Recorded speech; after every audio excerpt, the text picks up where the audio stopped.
really to work smarter and to work faster is like, what are things that are we solving the same problem over and over? Part of everyone, design systems are a big part of that. Designers can spend more time on strategy, less time on pixel perfection.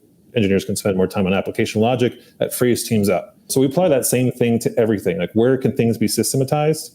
When we're doing things like, say, I'll give you like an example, like growth marketing, for instance. Like, we're going to run XYZ amount of paid media ads. We're going to have usually an agency contractor handle the creation of that, because sometimes you're talking about thousands of different permutations of ads where you're trying to find that CPA, pardon the acronym, the cost per acquisition. So those things that are systematized templates that are going to be done on a conveyor belt, we try to offload that as much as possible to contractors. So again, we're freeing our designers and creative, interchangeable terms there, in my opinion, to go ahead and think, let's make sure that we're still focused on the why and inventing new ways to solve new problems.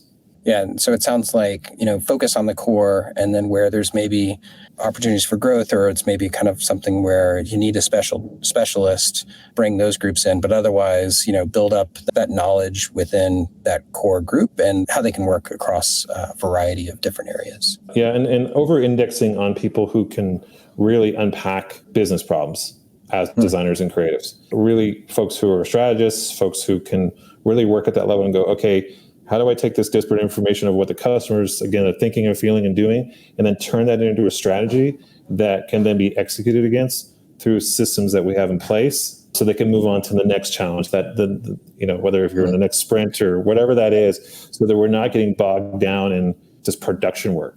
We were talking about remote just a second ago, and as we were talking, and then as you were thinking about like how to have different teams pair with if it be some of the operations and the creative and things along those lines, something that reminded me of is just like how important that leadership team is, and like that sort of core leadership group, because and especially as well as like whenever you go remote, I think one of the reasons why people are coming back into the office is the ego of leadership wanting to see people. Just want to walk around an office and be like, oh, there's like a couple hundred people or 1,000 people, sitting in this office. I know for me, I might only talk with 5 to 7 people total in a given week. What is that? Like, who are your 5 people that you're working with to be able to kind of like just orchestrate everything that needs to happen within, that internal group? Yeah, I mean, it's your operations person, number one. Are the trains running on time? How are we prioritizing?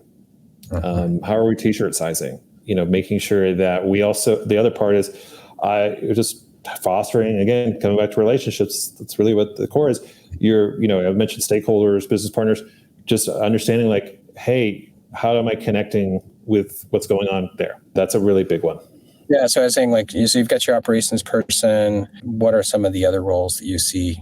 I think the other one is, the folks who are program managers, people who are looking at, kind of large lines of business. Also, I talk to a lot of folks that are in customer service, and I talk to a lot of people at sales. I'm very interested what happens once we put the work in the pipeline and we funnel someone down to the business jargon, like, how did that, like, what happened? I really want to know that. And a lot of times we just kind of, not because we choose to, but we don't really validate the work. And so the sales folks, they're going to have those honest conversations with you. Your customer service folks are going to have those honest conversations. So I really like to sit in on those. So I like to be in the kind of the front of the train, which is, your stakeholders, your business partners who are working with you. And then also like at the back, okay, like, are we fooling ourselves and thinking this work is working, or actually are we hearing differently? We want to connect those 2 dots together. And I fully agree.